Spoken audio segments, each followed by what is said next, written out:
Philadelphia, Pennsylvania, once again playing host to Cage Fury Fighting Championships.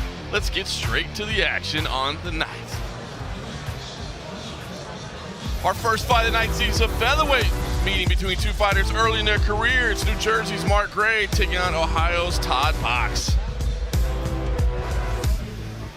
John Morgan with you, CM Punk alongside me as always. Punk, it feels good to be back in the building tonight. We had a fantastic grappling event last night, the first ever Fury professional grappling, and now we're getting down to the MMA side of things. CFFC 98 live on Facebook and YouTube as well right now. And we're getting things started with Todd Box, the bipolar beast. I'm not sure if that's okay or not these days. We're making so much money on YouTube right now, I think we're going to allow it. Bipolar beast, Todd Box. Yeah, I'm not sure about that nickname either, but yeah. We'll let him work on it. It's still early. He's in the next gen division. You know, you get time to work on things. This is a featherweight matchup, as we said, next gen division. So that'll be 3 2-minute rounds, as we always say. An absolute sprint when you've got 2 minutes to work with. You got to get busy quick. Yeah, this is a great way to start off the entire fight card. Obviously, we're on Face Pass. Face Pass? Face Pass. Face Pass. U-Book as well. Yes, Face Pass, U-Book, MySpace, My Face, Passbook. That's why we do the Green prelims. Book. We got to warm up too. People don't understand. We're just warming up too. I've only drank half of my coffee, so by the time we hit the main card, I'll be ready to go. Fully functional at that point.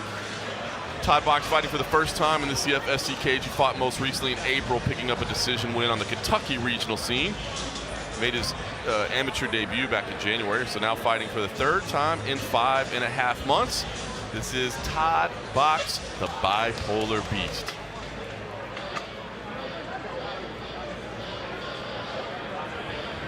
This could very much be a welcome to the CFFC moment for Todd Box. But he's a wrestler, and so is Mark Gray, so this, on paper, is a very interesting matchup. No question about it. Mark Gray coming to us with a 2-0 mark, both of those coming in CFFC's next-gen division. Fought most recently in May, scoring a decision win over James Mullen. Before that, it was Gabriel Cabello as well, back in CFFC 92. He has made quite the impression. Another one of those Nick Catone MMA fighters that just continue to stock him up over there. He's fighting for the third time in just 4 months early in his career. And as you said, Punk, he's made an impression on us already. Yeah. And this could be a, there's no easy fights in the CFFC cage. Mark Gray proves that. Todd Box is going to find out real soon. Todd Box, as you said, a wrestler as well, so he's certainly prepared for what's coming. But this is just a great way to start the night. This kind of shows the kind of card that we've got put together tonight. Talent is deep here. No question about it. Don't forget the main card will be on Fight Pass, of course, at 8 p.m. Eastern. But for now, we're going to get to the action started. Let's take a look at the tail of the tape for our featherweight matchup to get things started tonight. See you right there. Both of them 28 years old. Todd Box a little bit taller at 5'8". Both made weight comfortably. Mark Gray with that perfect mark, 2-0. Todd Box at 1-1. Both of them staying busy early in their career. Let's get the official introductions underway. Take it to Dr. David Sarnoff. Tonight, this bout of the evening is scheduled for 3 2-minute rounds in the CFFC featherweight division. This bout has been brought to us by RK Chevrolet of Vineland. We do it right. Now, standing to my right, fighting out of the blue corner, wearing the gray trunks with black trim, standing 5 feet 8 inches, weighing in at 144 pounds, with a record of 1-1, fighting for Demolition Fight Team out of Grand Rapids, Ohio, Todd Bipolar Beast Box.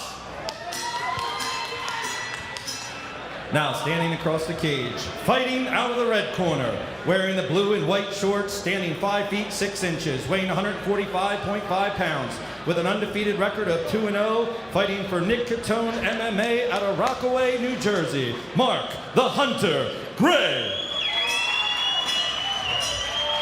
Referee in charge of the action once the bell rings, Bill Bookwalter.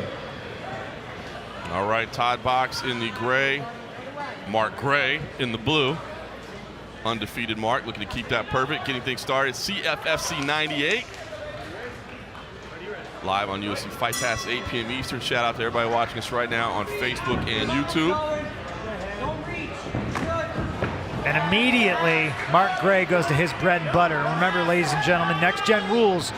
These are 2-minute rounds, so they are sprints. So I like the strategy of Mark Gray. I mean, we knew he was going to do it. If you've been with us before, previously for Next Gen Fights on Facebook, you've seen him. You've seen this man work, and this is what he does. You can tell by his ears. Chewed bubble gum on both sides of his head. He's going to take you down. Immediate indicator of what he's expected to do. And I like the fact that he didn't even hide it. When you've got a wrestling game that strong, and as you said, you've only got 2 minutes to work, sure, you want to set things up, but why waste any time? Just go in and get into your bread and butter. And he got that immediate takedown setting up on top. Box doing a good job of tying things up underneath right now, but certainly does not want to continue to have to work here from under a powerhouse like Mark Gray. Well, honestly, these guys might know each other just from the wrestling world. Todd Box from Ohio, that's where they grow wrestlers on trees. So, you know, Gray might know a little bit more about Todd Box than we do. And right now he's neutralized him on the ground. Todd working with an open guard, but not doing anything else except defending. Yeah, now finally trying to turn to his hips a little bit. That's another thing, too. Even on defense, you got to work quickly, right? Just holding for a stand-up is not going to work. Bill Bookwalter, of course, right on top of the action, but you need to be looking for escapes. Well, Next Gen rules and Next Gen fighting is all about gaining the experience. You're wondering why Mark Gray is just peppering the body of Todd Box. It's because it's against the rules to ground and pound to the head. Well, he wanted to there, didn't he? Just trying to throw his leg to the side. And, you know, it's really going to open up an entire different set of tools for guys like Mark Gray and Todd Box once they graduate to the pro ranks. But right now, I think any judge in the world is going to give that first round to Mark Gray. No question about it. Round one in the books. You said it all the time. It's a sprint. Mark Gray did exactly that. Sprinted out, got the immediate takedown, and that was the story of the entire round. Credit to Todd Box for not taking a lot of damage, but he was really just kind of holding on and not really looking to get out and take a look at some of the action. So 2-minute rounds, not a whole lot of highlights, but we will show you the one big one, and that's this shot, double leg by Mark Gray. Easily takes Todd Box to the ground. Todd's going to have to find an answer to that takedown in the second round. Here's a little bit of the ground and pound. Again, I'm going to say no damage done to Todd Box here, but you obviously got to give the round to Mark Gray just for the takedown. He's just got a great corner. You see Sean Santella and Nick Catone in there, calming their fighter down, got the ice on the back. Heck of a team right there. Shout out to Leonardo in the YouTube chat. He's plugging the Fight Pass main card for us over there. Thank you, Leonardo. Doing the Lord's work. Thank you, sir. My third favorite Ninja Turtle. All right, round two. Let's tee it up. Might be my fourth. Oh, I got to think about it. Way down on the list. Mark Gray again in the blue trunks has round one in the books. He's looking for the takedown again, pressing the action against the fence. Working on that single leg. Oh, running the pipe there. Yeah, and he ran that pipe across 3 state lines. Fantastic work there from Mark Gray. Box is busy on his feet. Tries to lock up a triangle underneath Mark Gray and gets slammed for his trouble. I think you got to go right back to that, though. I completely agree with you. I like it. I mean, it certainly didn't end up the way he wanted it to, but didn't mean to get slammed on the head, but you were looking for action there, and I think that's exactly what you're hoping to see. CFFC known for its action. Just happy to be back.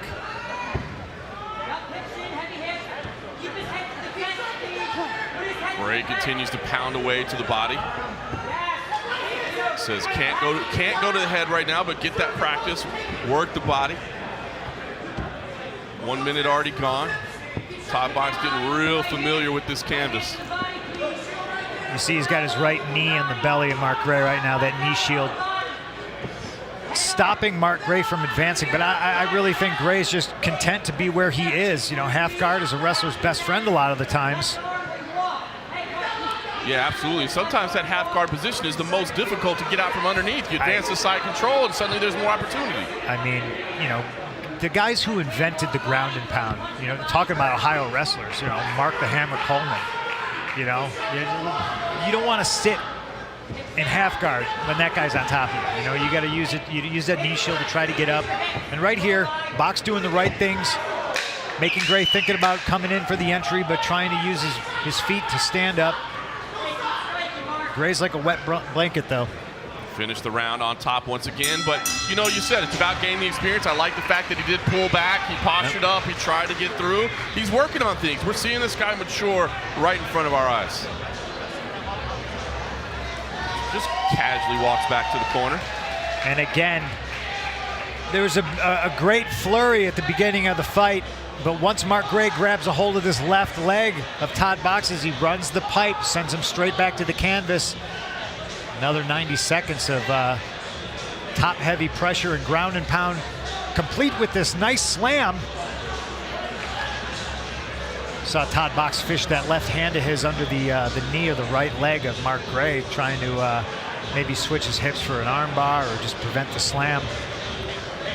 There was a nice triangle attempt in there from Todd Box. It was, and you know what? I'm sure he'd like to fight this on the feet. I'm sure he'd like to stay off his back, but if he does find himself there, I thought it was a pretty good attempt. That might be something to work on to go back to.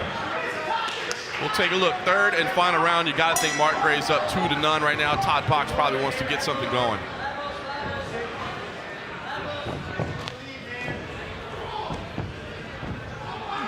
Big knees inside there, battling in that clinch. It's Todd Box trying to stay busy on the feet right now. Lands a little right hand. I mean, the decision. Oh, Mark Gray with the right hand. And he looks to be on Dream Street right now, ladies and gentlemen.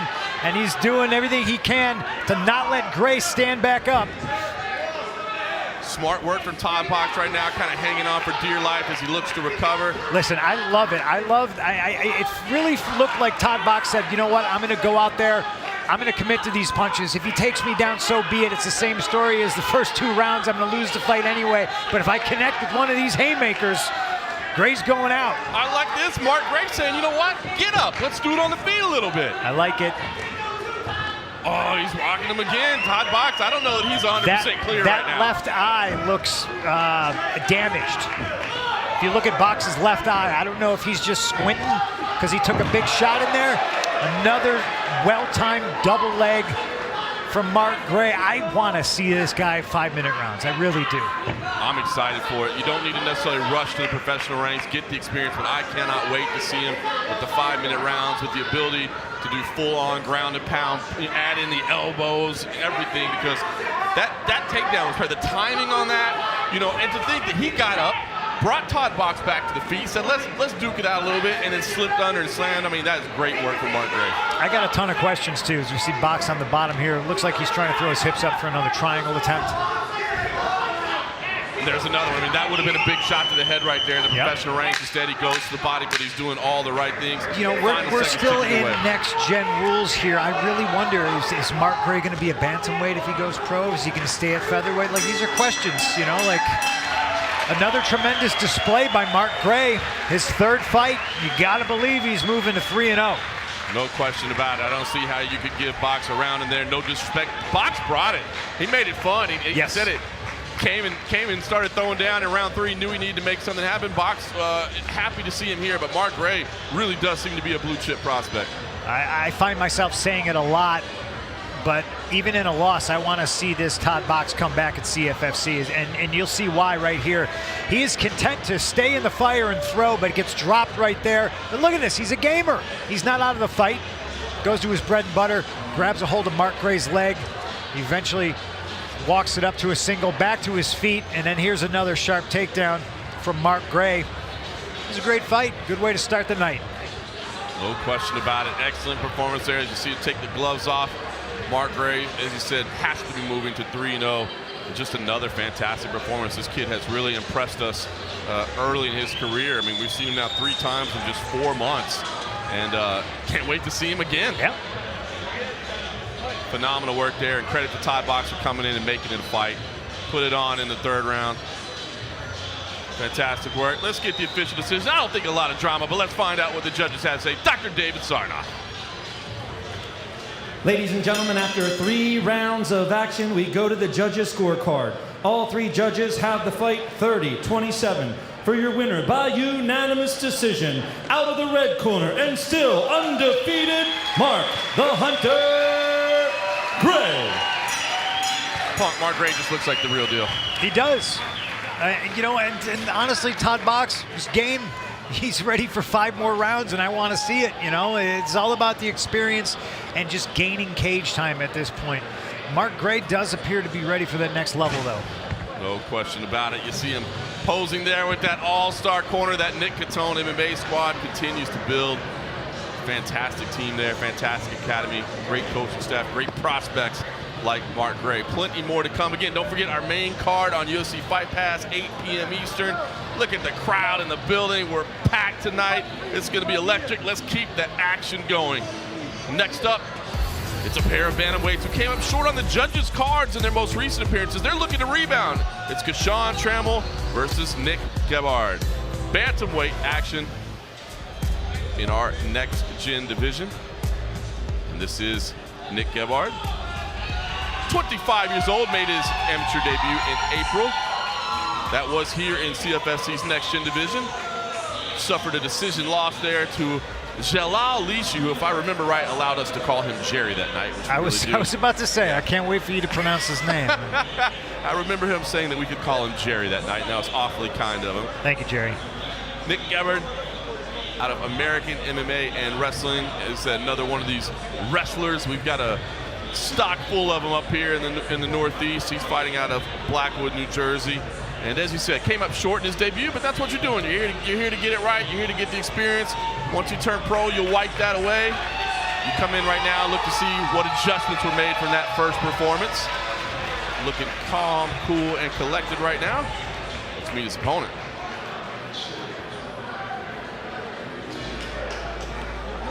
Kashan Trammell, 1-1 thus far in his career. Got a little cheering section, like to see that tonight.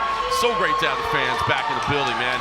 We had an electric atmosphere last night for Fury Professional Grappling 1, and I think it's going to carry over here to CFFC 98 early in the prelims, and already an electric crowd. 27 years old for Trammell, made his amateur debut way back in June of 2017. He's now making his next-gen debut here in the CFFC cage. Fought most recently in September, and he did suffer that decision loss out on the New Jersey regional scene. So he took about 2 years off in between those 2 fights that he's had thus far. But now he's kind of getting himself a little bit more busy, trying to develop this career. Fighting here in the CFFC next-gen cage for the very first time. Bantamweights, once again, 2-minute rounds, so you'll want to see the action. Moving quick. Not much time to set things up. You got to get busy. Trammell makes his way into the cage for our second fight of the night. Looking calm, cool, and collected as well. We'll take a quick look at our tail of the tape for this bantamweight clash. A little bit younger for Nick at 25 years old, a little bit taller as well. Didn't use any of that weight limit, 130.5 pounds. So Trammell a little bit heavier. We'll see if that plays into the fight. Let's get the official introductions. Dr. David Sarda. Tonight, this bout of the evening is scheduled for 3 2-minute rounds in the CFFC Bantamweight division. This bout has been brought to us by Reload Meal Prep. Now, standing to my right, fighting out of the blue corner, wearing the white and gray trunks with red trim, standing at 5 feet 7 inches, weighing in 130.5 pounds, with a record of 0-1, fighting for American MMA and Wrestling out of Blackwood, New Jersey, Nick Gebhard.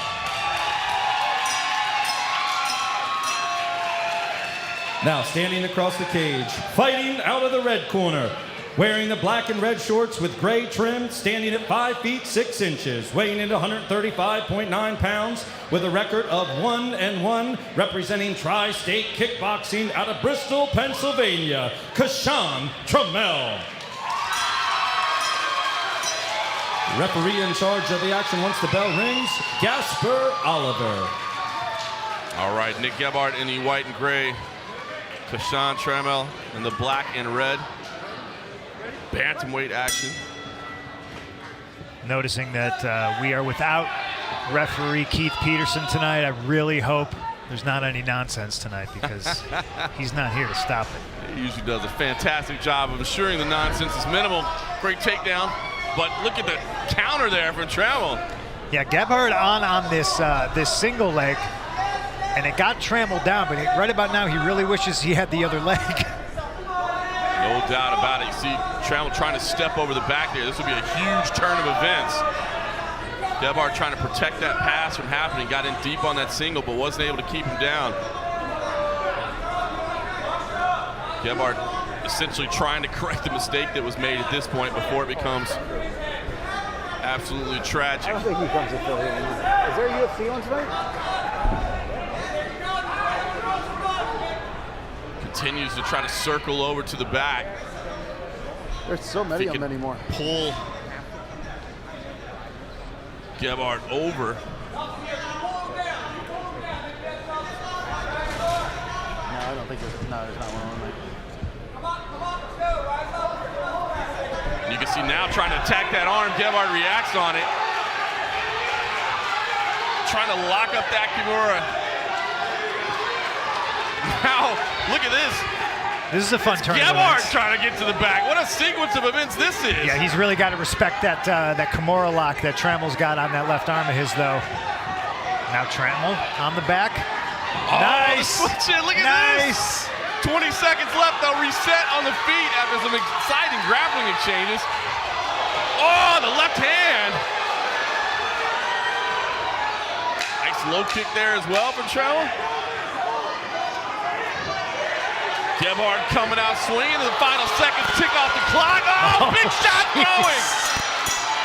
Wow. What a way to win that, or to end, I should say, that opening round. That was fun.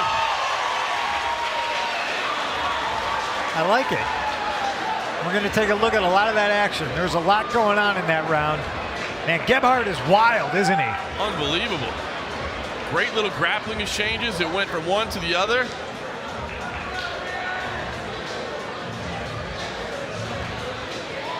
So here we see some of this action. This is wild punching. This is right at the end. This is about like 10 seconds left. And it looked like Gebhard got dropped by a hand by Trammell right there. Here's the start of this fight. So Trammell throws a kick, Gebhard catches it, and then he winds up on the wrong side of that single. He wishes he's on the other side, and then it allows Trammell to throw up that left leg, try to get his Round two. Gebhard's back. It just was an interesting scenario. I think Cheeseball over here in the YouTube chat said it best. He said, wow, that round was crazy. Yes, it was. Absolutely crazy. We'll see how it plays out in round two. Both men had their moments. You see Gebhard throwing some straight shots down the middle. Yeah, Gebhard looks to be gun shy. I think he felt the power of Trammell right at the end of that first round. Got dropped with a punch.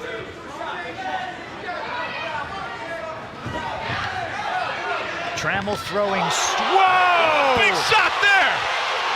Jumping on the neck.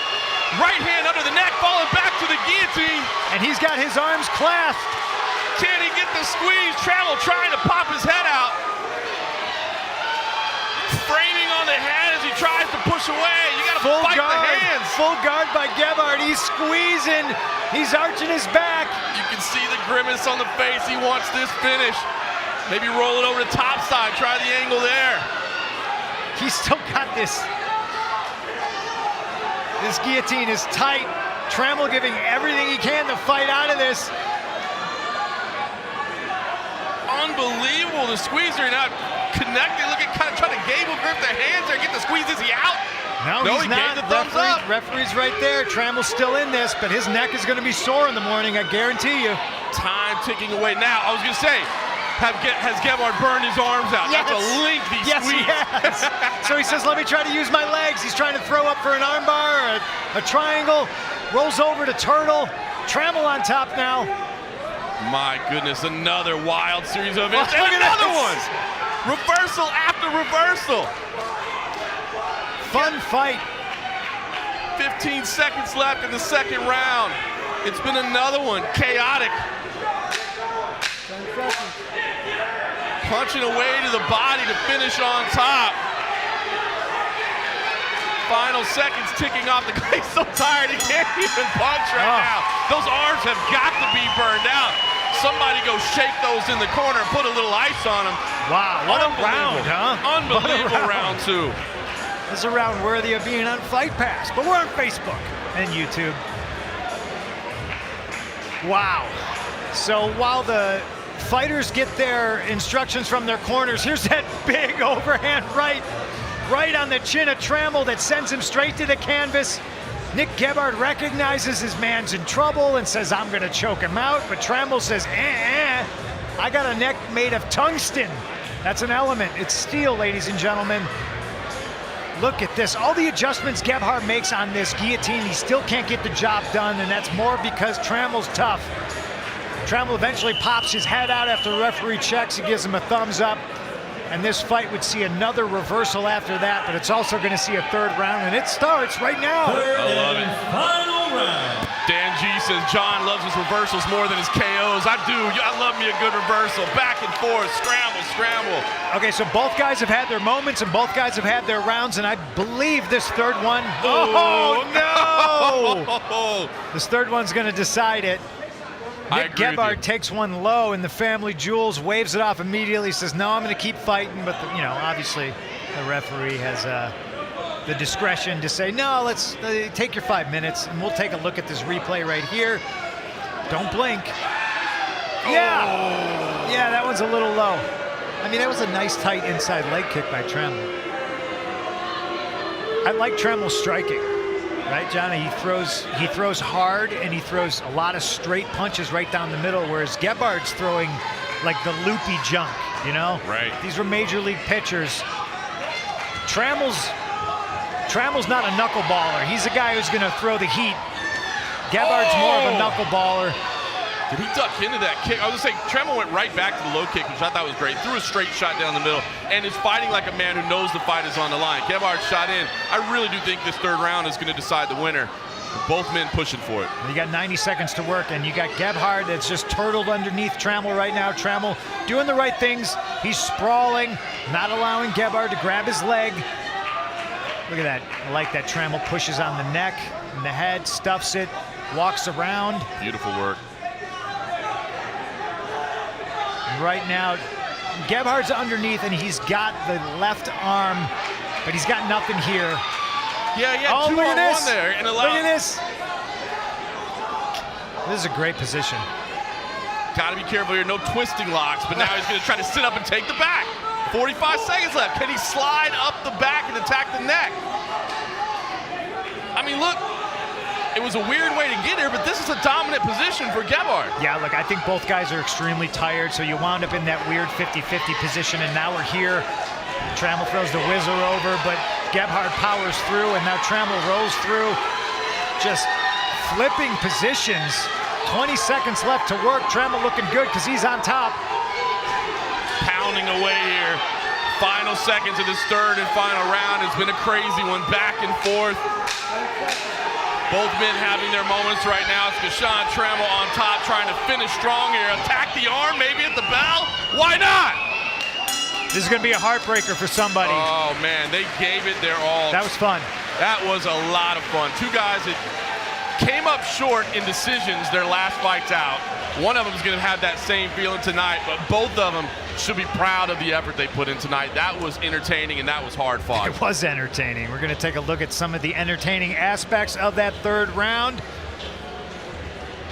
Like I said, Trammell's got strong kicks, and he throws one right there, but it almost looked like Gebhard shot right into it. Winds up on the single leg. Here's just some of this wild, just tumbling action.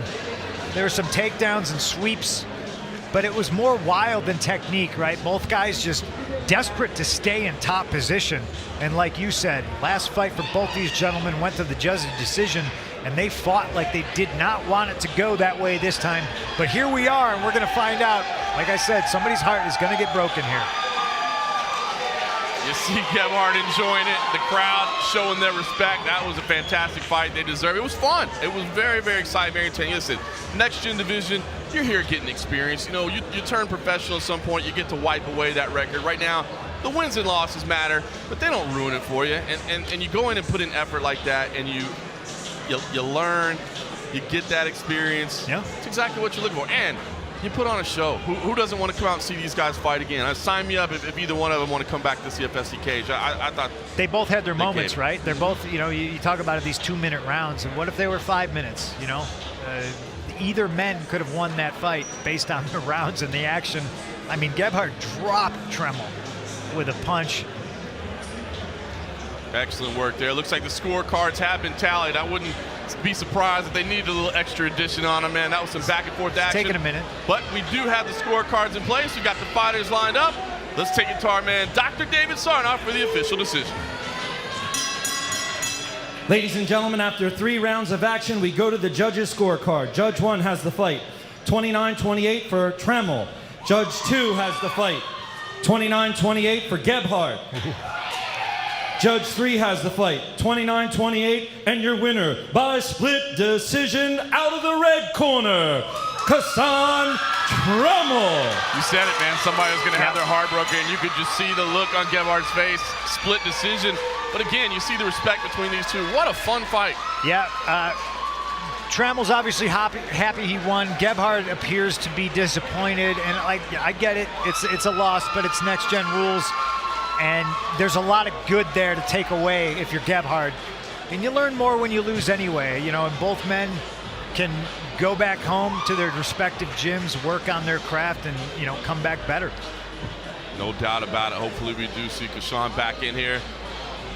Stoic there in his celebration. That was a phenomenal performance, and really, listen, I just think more of an indicator of things to come tonight. I'm telling you, main card on UFC Fight Pass, 8 p.m. Eastern. Appreciate everybody watching on Facebook and YouTube right now. We're going to keep the action going right now as we continue on in our prelims. It's the next-gen featherweight division with a pair of newcomers in Pennsylvania's Riley Palmer and Virginia's Renato de Azevedo.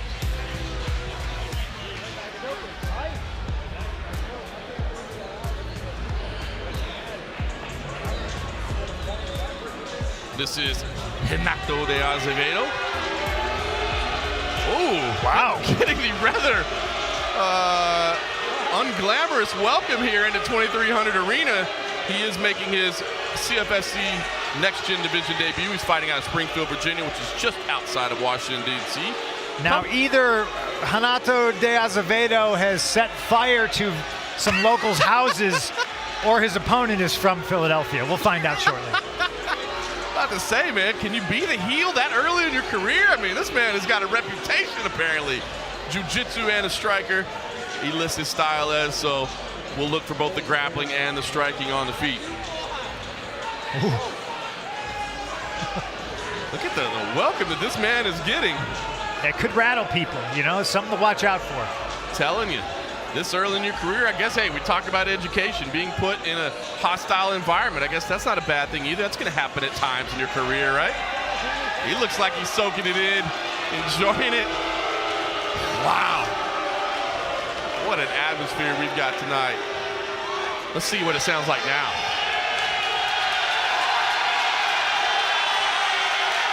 Somebody sold some tickets. I love to see it.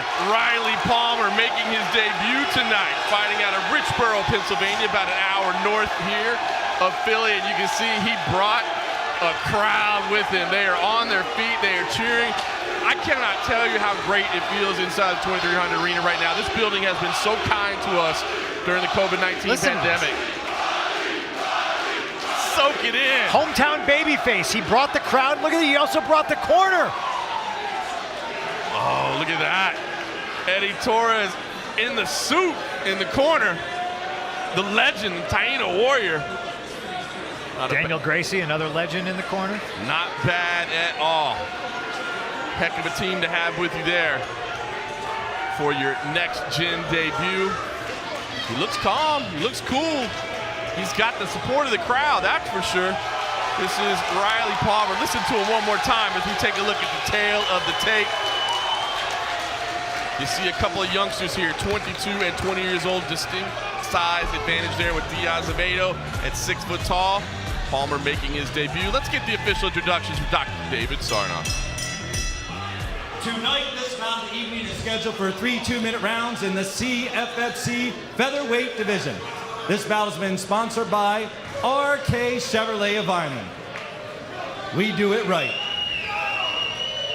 Now, standing to my right, fighting out of the blue corner, wearing the Brazilian colors blue, green, and yellow, standing at 6 feet tall, weighing in 145.5 pounds, with an undefeated record of 1 win and 0 losses, fighting for Arte Suave Jiu-Jitsu out of Springfield, Virginia, Renato de Azevedo.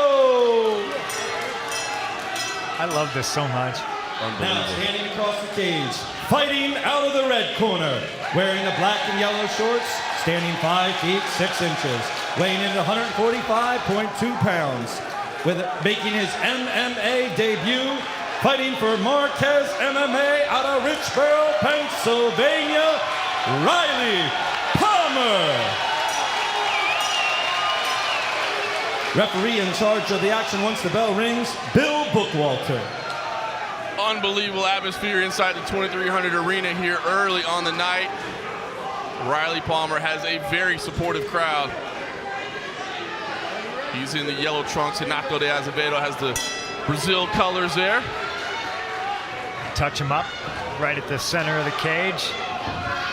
And look at this. Boom! On the big takedown, and the crowd goes wild. Riley Palmer looked for it early. It wasn't there, but then the second shot was there. Well-timed double leg takedown. Sends Renato de Azevedo for a ride. Let's see if the Brazilians got a good ground game here. Side control right now for Palmer. Got the right arm firmly around the waist. Looks like Renato de Azevedo's got a Batman Beyond tattoo. I see you, Renato. I like it. Half guard now for Azevedo underneath. Trying to punch a little bit to the body. You see Palmer kind of keeping the pressure on the head there. De Azevedo staying calm underneath Riley Palmer. Now that's very good work. He moved from underneath Riley Palmer's side control into half guard and now moves immediately to full guard. But with 2-minute rounds, you can't settle here. And you see him right now, he's trying to lock up this armbar. You can tell on that left side. Riley Palmer recognizes it, postures up. Yeah, de Azevedo doing everything he can to threaten, trying to control his wrist. You see pinching in the arms right there once again. Palmer's been able to slip out of those and deliver the ground and pound to the body. Strategy's got to be different when next-gen rules. You know, a lot of the times if you had 4 or 5 minutes to work with for both guys, on top and underneath, strategy changes when the rounds are 2 minutes long and more of a sprint. Riley does a really nice job here of moving right back into side control. Yeah, beautiful little cut there to get the side control, controlling from the top. Final 10 seconds of this opening round. Switching out to a little north-south. Can he get a squeeze in there? There's a choke there if you commit to it. He's trying. Short time. Bookwalter can't apply right the choke. choke. Yeah, smart move there. Outlasted Bill Bookwalter right on top of it. Listen to this crowd. They are loving that opening round from Riley Palmer. Great one there as you see him head back in the corner. We'll take a look at some of the action. Right here, start the round. We'll look at some replays. Both guys throwing heat early, but Riley gets underneath an errant right hand of Renato de Azevedo and sends him for a ride. One-way ticket straight down to the end of the canvas here. And right here, you see this. He locks up a Darce position and starts moving for that Darce choke. Not a lot of time to secure that, though, for a finish. Renato de Azevedo survives to see a second round. Adjustments must be made on both sides here. I like it, though, from Palmer there. Dominated the round, but yet still continued pushing for the finish right until the very end. Nice work. We'll see if Renato de Azevedo can change things here in round number 2. That one certainly did not go his way. We'll see if he can stay on the feet, use that reach to his advantage.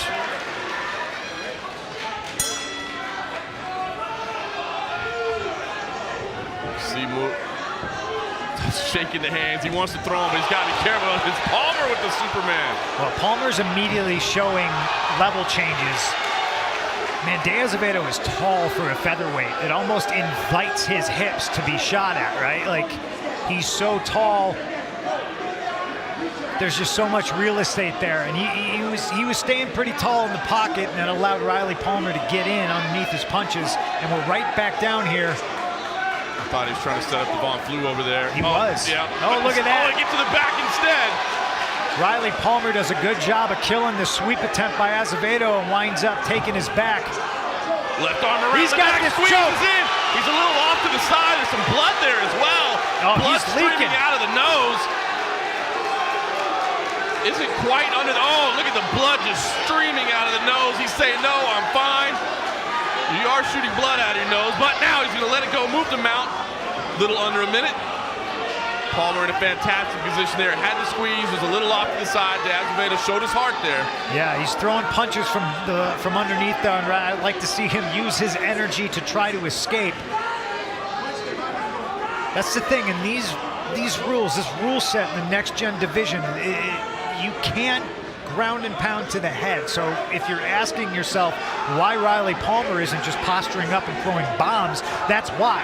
But it gives a false sense of security to the fighter who's underneath the mounted fighter. You know that he can't punch you, so you feel safe. Man, Riley's doing a great job of just kind of imposing his will here. Yeah, knees to the body there, controlling again. Next gen division can't strike to the face. That's why he's not doing it. Otherwise, you can imagine some elbows be going. Look at the forearm choke there on the neck, just bracing right down. Gonna switch to the back in the final seconds again. I love what I'm seeing out of Riley Palmer. Another round that was clearly in his favor, but he pushes to the very end. He's looking for adjustments, looking for opportunities, and there was a big smile on his face as he went to talk to Eddie Torres. Yeah, for somebody in his first fight, he's showing like tremendous IQ, right? The way he moves, what he looks for, and you see him, he's level changing. He throws the big overhand right, winds up in on a single leg. Looked like Renato de Azevedo was maybe trying to pull for this guillotine, but he winds up on the wrong side. Riley Palmer secures side control. And right here is what I'm talking about, this fight IQ for somebody in his first fight. Recognizes that the choke is there even though he doesn't have full back or both hooks in, but goes for it anyway. He's got a hurt fighter in his grip right here, so why not just try to squeeze to see if you can get the guy out of there? I like it. I like the fight IQ of Riley Palmer. No question about it. Cheeseball chimed in on the YouTube chat, said this Palmer guy is a good prospect. I agree. How are you, what chat are you looking at? I got my phone open right here and I'm watching the YouTube chat. Oh, wow. Thanks for everybody for watching. Thanks, guys. I even see the ones talking trash. I just don't acknowledge you. How about that? Palmer, once again, his debut has looked fantastic. Can he continue it in round 3? Lands a big overhand. De Azevedo wants to get something going. He's tried some toughness. You know, he was trapped in that choke and he had the finger wag. He said, no, no, no, I'm okay. We got a timeout. Somebody lost their cup.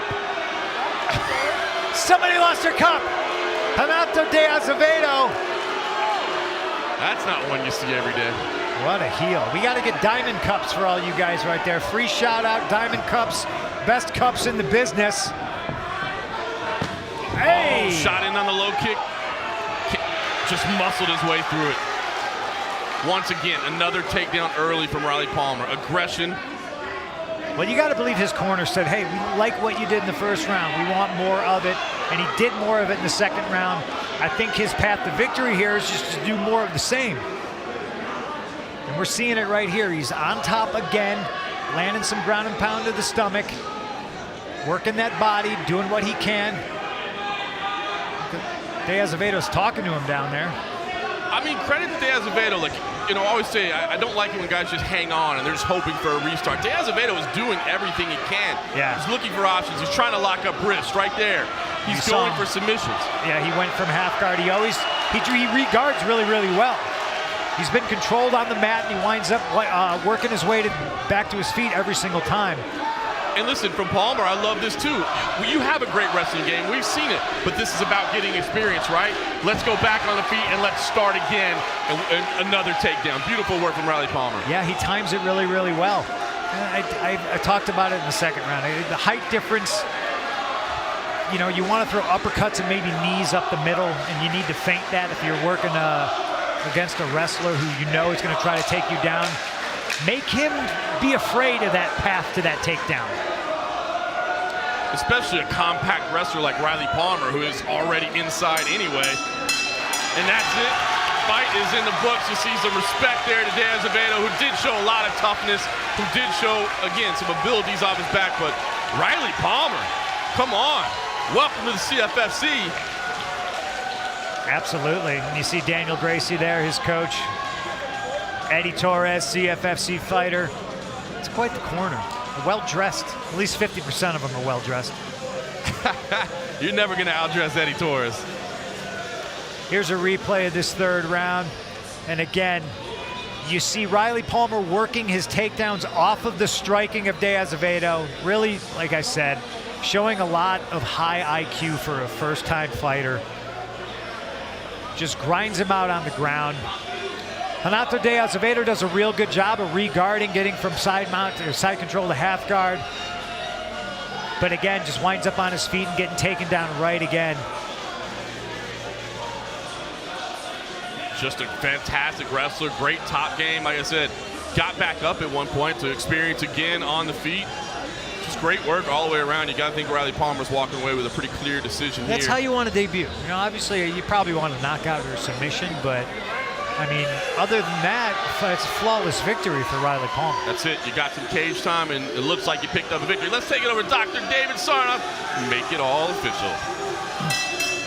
Ladies and gentlemen, after 3 rounds of action, we go to the judges' scorecard. All 3 judges have the fight 30-27 for your winner by unanimous decision out of the red corner, Riley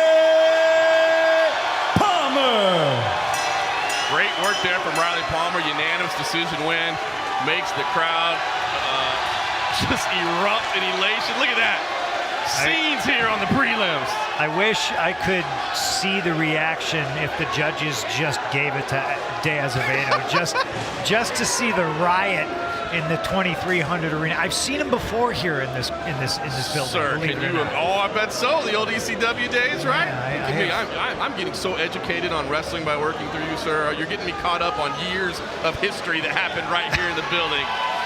Give us 1 second. We're going to bring in a special guest for you for this next matchup as we get all set up here. Give us just 1 moment.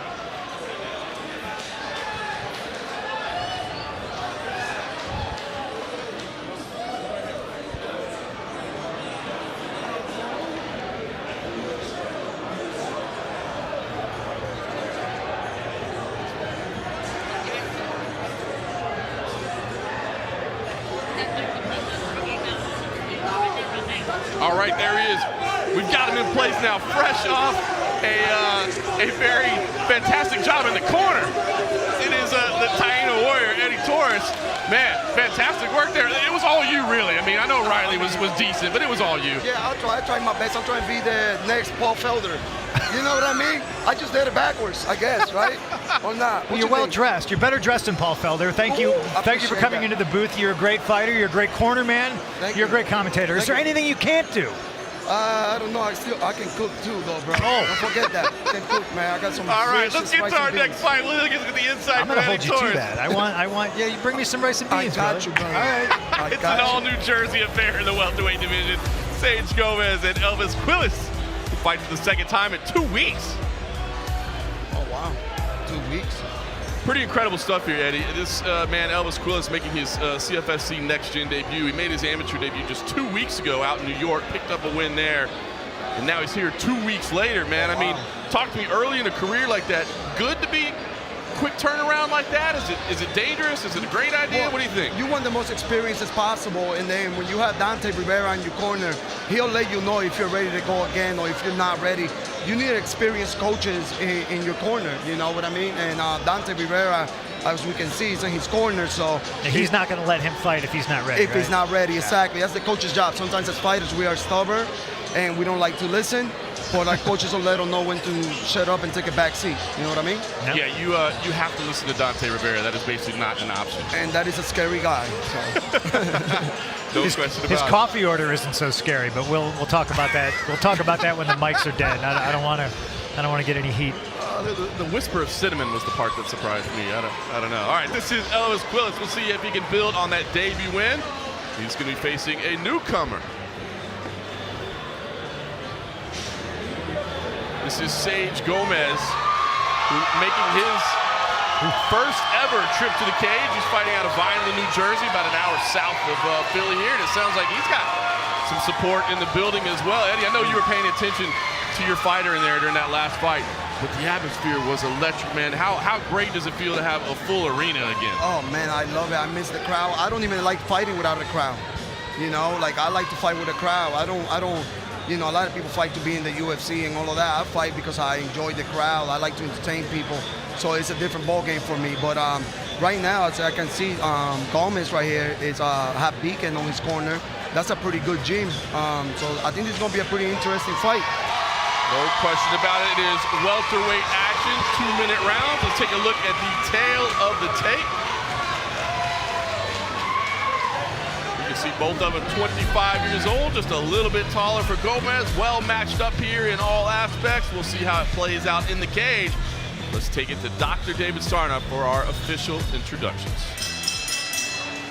Tonight, this bout of the evening is scheduled for 3 2-minute rounds in the CFFC welterweight division.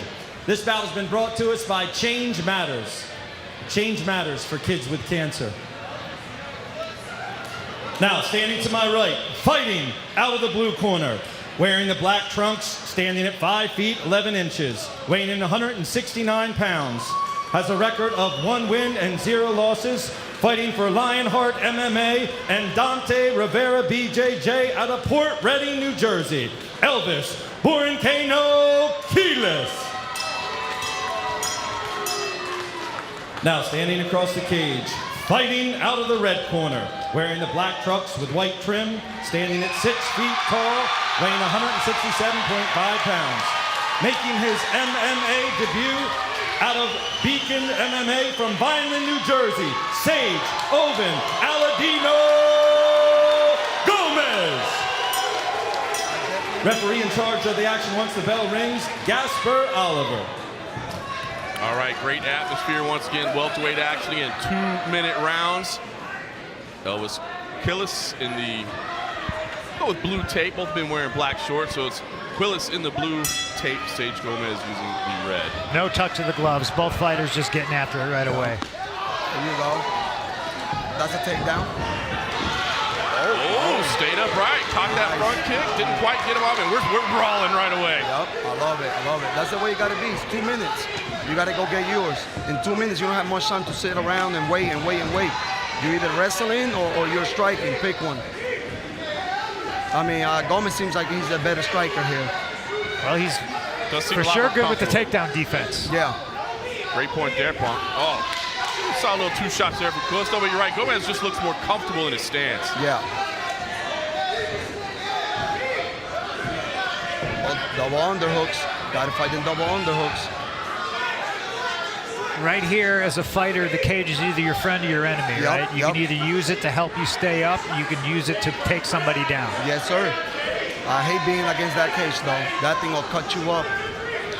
Well, during a fight, you certainly don't feel it. But man, during practice, on a Tuesday afternoon, that's not a place you want to be. And then you take your shower. you don't take a shower for a couple of days. Not saying that I never did that, but, you know. Back to the center of the cage. Gomez did land a left hand. A couple of wild shots traded from both guys. Quiles once again working inside of that body lock. Again, Quiles has got the double unders. Now he doesn't, but he's gotten them a couple times and hasn't come up with a takedown off it. That's got to be a little bit discouraging. Yep. Changing levels there. Drove a knee to the leg. And that underhook right there on that hand is going to stop that takedown. Yep. Oh, he let it go. I don't understand. He should switch to single or you know, something else. Final 10 seconds ticking off the clock here in round number 1. Again, join us on Fight Pass at 8 p.m. Eastern for our main card. That's a very hard round to score. I'll tell you that right now. It's a hard round to score, and both guys, that's a hard round to fight, because both guys were going 100% the whole time, and that's what you got to do. You said it. It's a sprint. You got to go and get yours. Yep. Palm on the corner there. Call these replays for me, Eddie. Here we go. We got some replays for you. Okay, that was a good inside leg kick with the same side hand. That was clean. Oh, that should have been a takedown, but that kid, man, it's like a cat. Good takedown defense. Yeah. Gomez stays on his feet. Pretty impressed by that. And good way to break off and throw strikes. A lot of us break off and we don't throw the strikes and then we get hit on the way out. So pretty impressed by that, especially as amateur, because as a pro, I still make the mistakes. And amateurs doing that. The level right now coming up is insane, you know? Well, even the pros. I mean, I think famously off a break, the biggest win of anybody's career was Daniel Cormier. It's how he won the heavyweight title, right? Oh, yeah. Off a break, he threw a little check hook. Round 2. Yes, scored him the strap. Yep. As you said, guys, tough one to score. Great back and forth action. We move into round 2. Like, I'm going to go out on a limb, John, and say that we're not going to need the judges for this one, the way these guys are fighting. No. They're coming out banging. Let's see if they continue to throw heavy leather in round 2. Somebody's going to get dropped. Shout out to DC over here in the YouTube chat. I see you, man. We'll just leave it at that. I see you. Front kick there from Quiles. I like how Gomez is using his jab. You know, he's smothering his own shot because when he rushes. You got to go right back to that jab. Gotta go right behind that jab. You're the taller fighter. Keep that distance. Yeah, Gomez is throwing a lot of straight punches right down the pipe. Quiles is throwing some bombs and some haymakers from way outside. Yes, sir. Nice low kick there as well, and the right hand over the top. Yeah, as you said, I mean, Eddie, you said it from moment one. I mean, Gomez looks more comfortable on the feet, but more volume, right? Yeah. I mean, right now, Elvis is laying it go. He's not holding back. He's there to fight, man. This is the kind of fights I love to watch. CFFC does a good job at matching people up and getting some great fights. I mean, both of these guys, I can guarantee you they both can wrestle, but look at this. They on the feet, throwing leather.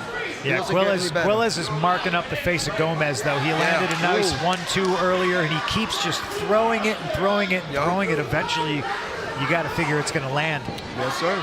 30 seconds left here in round number 2. Again, action-packed, as you guys have said. It always is in the CFFC cage. Quiles right now diving inside again. He's got to this position a couple times, but just not able to really advance from here. Yep. You know, you got to either break off with strikes, switch to a single, high crotch, step in between the legs. You got to do something else. Not the easiest thing to do if you're a fighter, though, because if you do the work to get in there, you almost feel safe. I'm not getting punched in the face. I'm comfortable to stay here, but the fight IQ, as it develops, you got to realize, okay, I need to chain wrestle my way out of here. I need to go high to go low. I need to either run the pipe, try to scoop this guy up, do something. A lot of the times when you see fighters frozen there, yeah, I'd like to see him do a little bit more, more action. More chaining stuff together, and you can see Gomez got a little split under the eye, under his right eye. Yeah, Quiles is throwing bombs, man. Yeah. That's why you see that color on Gomez's face. And let's take a look at it right here. You see, these are those bombs I was talking about. I mean, it's not pretty. Quiles is brawling right now, but you know what? It's winning him the fight. If I'm a judge, you know, he's going there to throw leather. He's scoring with those shots. Look at Dante. Most likely, Dante's telling him, hey, continue to do that. Continue to do that. If you get hit enough times, they're going to put you out. Doesn't matter if they hurt or don't hurt, you know? I imagine Dante Rivera probably snuck an extra F-bomb or two. Yeah. me knowing Dante definitely did. And you see the damage on Sage Gomez's face right there. Final round. Yeah. Both guys working hard. Round 3 here. Again, 2 minutes. Listen, it's been a tough one to score. It's been back and forth on the feet. There goes Gomez back to that jab. You got to stay right behind that jab and then follow it up. Build off that. Oof. The jab alone is not going to do it. Completely agree. Got to add something to that. The jab is sharp, though, but throw something with it. Because Quiles is countering well up. You see the nice head movement, and then he'll come back with the right hand. He's got to go 1-2 down the pipe. Sometimes the basics is what wins you fights, you know? Oh, good leg kick. Nasty low kick there. But immediate Quiles right back with the big overhand, presses into the clinch once again. As you said, Eddie, he gets turned. I was going to say, if I'm Sage Gomez right here, I'm reading that as Quiles is tired. Yes, sir. Because Quiles is shooting in, and he's content to hold me up against the fence. What I need to do if I'm Sage Gomez is immediately spin him and make him pay. Yes, sir. Completely agree. Throw some knees in there. Hit him in the belly. And there you go. You're talking about off the break, throwing hands. Quiles landing with a nice hand off of the break there. Both men center of the cage again. Yeah, I think Gomez just got to let it go. I don't think he's winning this fight at all, and I don't know why his corner told him, but if I was his corner, I'd let him know, like, hey, man, you're losing. You got to let it go. You know, go out on your shield if you have to, but you got to let it go, you know, give it your all, and if you lose, you'll be happy with that. But if you don't give it your all and you lose, you're going to be upset with yourself. He's landed some nice kicks in this round, and we haven't seen him really do that in the first 2 rounds. But here, Quiles has got him on his back foot again. And that's not the time when you want to kick. No, not at all. No. Final seconds here in this 3rd round. It has been all action. We'll give him credit. Great pace from both fighters all the way through. Gomez, again, his MMA debut tonight, probably picked up a valuable lesson. You can see the raw skills there, but just as you said, need to add a little something extra to it. He's pushing to the very end. Quiles switches off once again. Fun fight. Both guys, you see the respect between them. Both fun fight. I'll say, hey, man, let him do it again. Give him another 6 minutes. Let's do it. Let's do it again, man. I think both these guys would fight another 6 rounds. Yeah, man, that was an awesome fight. I mean, CFFC be killing it, man. They do good matchups. You got exciting fights.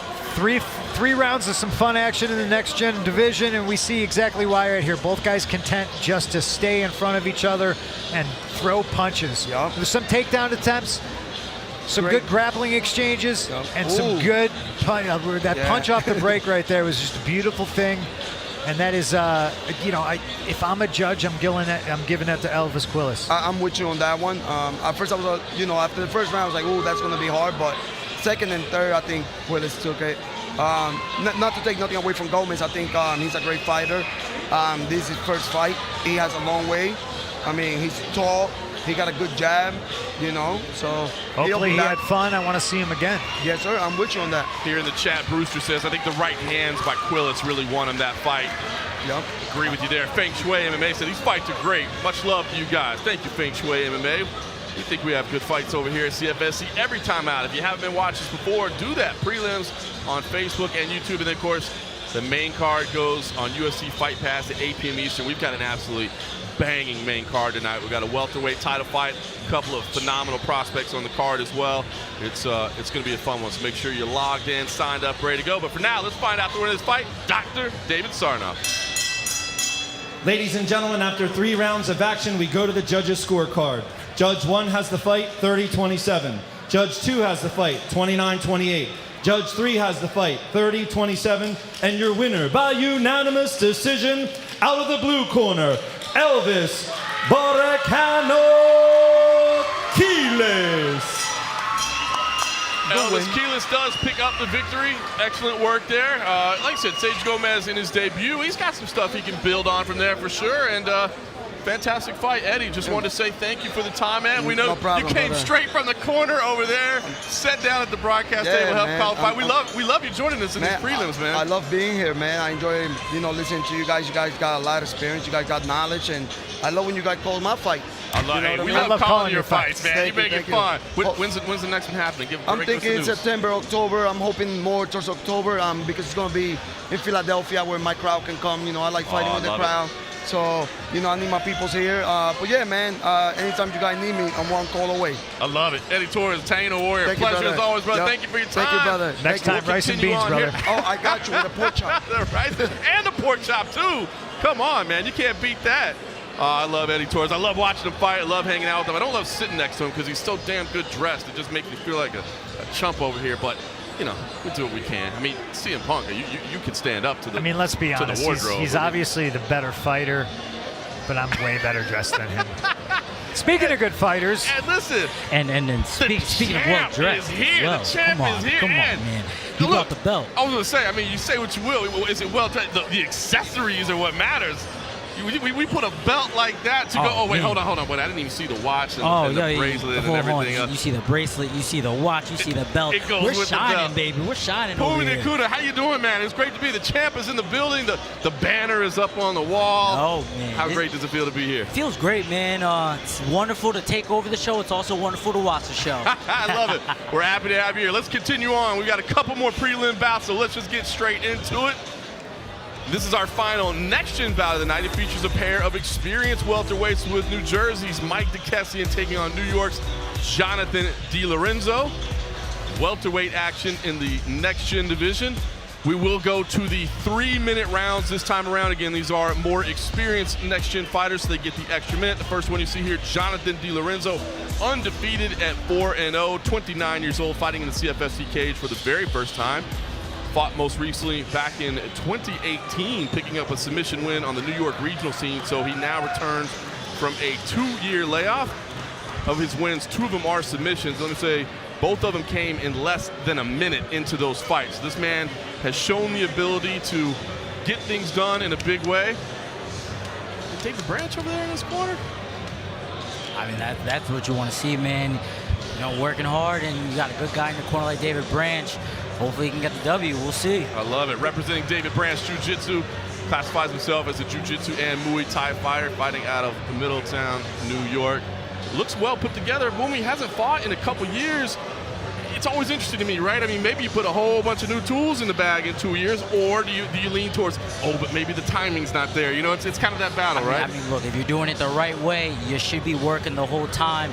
You should be always in the gym. You should be always grinding. You should always be learning. But look, I'll tell you one thing for sure, whether you've been working hard or not, ring rust might be a thing here, so we got to watch out for that. No question about it. Jonathan DiLorenzo, confident, comfortable. That David Branch jiu-jitsu in his back pocket lets meet his opponent.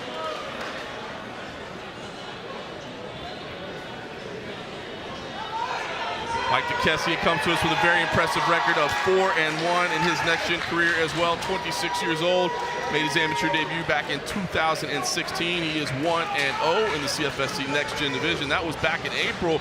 Picked up a second-round submission win over another impressive prospect in Itzo Babaladze.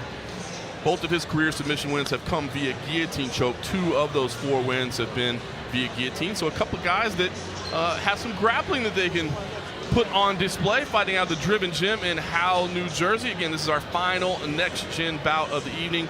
They do have the added experience, so they will get the 3-minute rounds. And it may not sound like a lot, but Pumi, 2 minutes to 3 minutes, it's 50% longer round. It's an eternity of a difference, man. I'll tell you what, 2 minutes, it feels like a sprint. 3 minutes, it feels like a marathon, man. So I hope both of these guys are well-trained, well-schooled, and two jiu-jitsu guys coming up. So I'm excited to see how this goes, man. I'm excited to see how this goes. No question about it. Of course, you'll see now they don't have the shin guards either. That allows things to change a little bit. So we'll take a look at the tail of the tape in our final next-gen bout of the evening. You see 26 years old for DeKessian, a little bit taller in DiLorenzo. Nice records on both of them, comfortably made weight. Let's take it over to Dr. David Sarnoff and get the official introductions.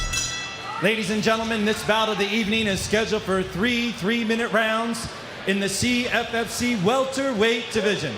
This bout has been brought to us by Herbal Mist Teas, 100% all natural.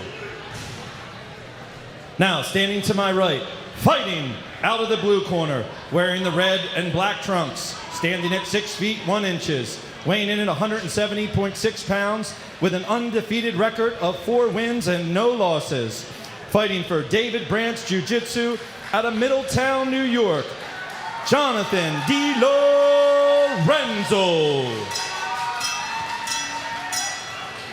Now standing across the cage, wearing the white and black trunks, standing at 5 feet 10 inches, weighing in at 169.5 pounds, with a record of 4 wins and 1 loss, fighting for Driven Gym out of Howell, New Jersey, Mike DeKessian. Referee in charge of the action once the bell rings, Bill Bookwalter. All right, Jonathan DiLorenzo in the red and black, Mike DeKessian in the white and black. I love it, man. One guy 4-0, the other guy 4-1. One guy taking a 2-year layoff, and you talk about ring rust. A lot of fighters are split on this. Some say it doesn't exist, some say it does. We don't know the story. I mean, he might have been injured. He you know, could have rested a lot of nagging injuries that you pick up in the gym. So, I mean, he doesn't look like he's missed a beat. He's getting right after it off the gate. I love it. I love it. Big kick to the body. Oh, hey! Ooh, you can hear that from here. I love it. It's a different story without those shin guards on, ladies and gentlemen. DiLorenzo's like, you want to put those shin guards back on? Yeah. Some big welterweight boys just slapping meat right now. Wow, beautiful little switch off the cage there. Good knees. Let's see what he can do here against the cage, though. He's trying to trip. He's trying to reap the leg. Backs away. Excellent decision there. And another big shot. DiLorenzo just relentless with all these leg attacks. Oh, man. You can't take too many of those. Jab scores as well. Boy, does he look relaxed on the feet or what? Well, look at the right side of DeKessian. I was just You going can to say, see it. man. We get another camera angle of it. His right side is red like the Kool-Aid man.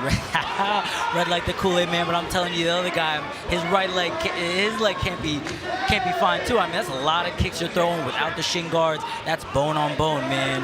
Let's see how many he throws. Going to the legs there as well through the jab, switching stances, the right hand down the middle. We're halfway through this opening round. Like I said, the extra man, that was another big shot there. And I'll tell you too, man, DiLorenzo, he's placing these kicks very well, right underneath the elbow, so he doesn't get the foot caught on the bone of the elbow. Good kicks, man. I like it so far. I mean, if I can nitpick anything Di Lorenzo's doing at this point is a lot of the times he's circling right into the power of DeCasian. DeCasian's got to do something to get his respect here. He's got to earn his respect right now. I mean, Di Lorenzo was firing off those kicks at will. Good right hand over the top. I mean, you can already see the damage under the left eye as well. Oh, yeah. And right here's what I'm talking about. He's walking right into that right hand. If DeCasian could just throw it and time it right, he could knock the man out.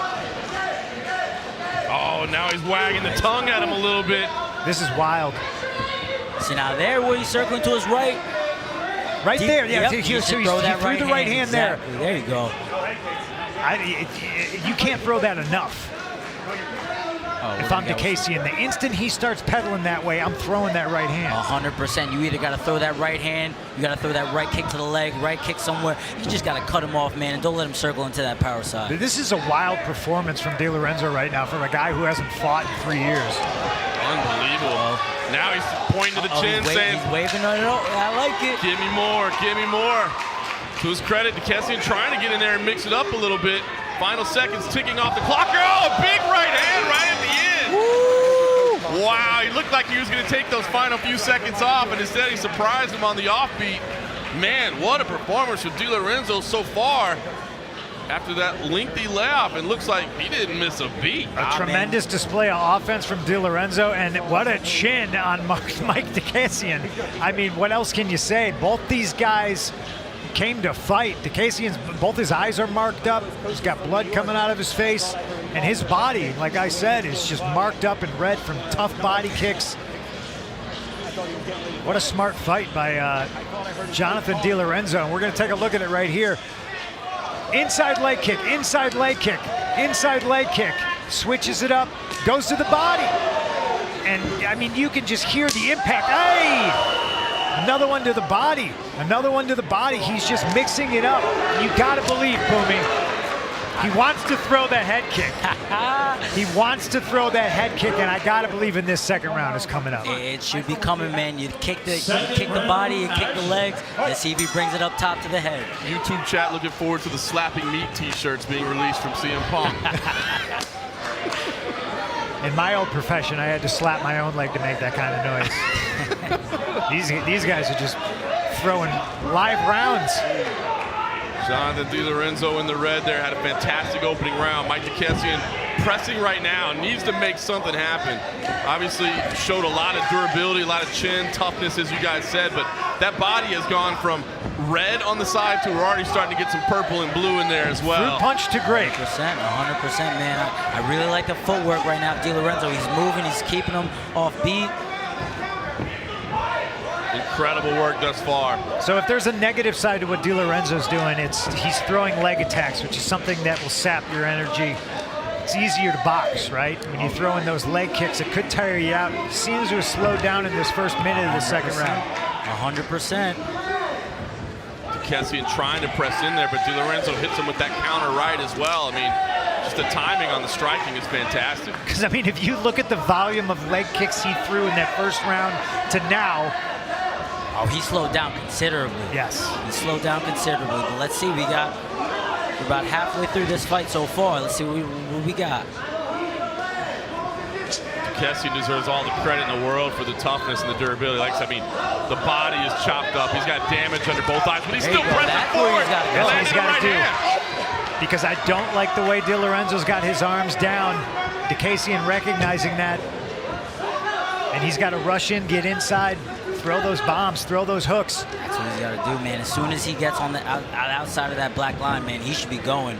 Right now, he's got to use that whizzer, get that right underhook, and circle towards that underhook, get off that cage. You know, sometimes when we talk about lengthy layoffs, we talk about timing. The timing hasn't really been an issue, but will the cardio be an issue? You know, it's a little bit different, practice speed versus game speed, right? Oh, yeah. Well, you also got to be thinking, you're Di Lorenzo, you're throwing those body kicks, and he's probably dropped guys in the gym before with that. And DeCasian's still in his face, so that's a little bit discouraging as well. We got 45 seconds. Let's see what we got. Yeah, non-stop gassing from DeCasian, who's taking damage, just continues pressing forward, like you said, a Terminator.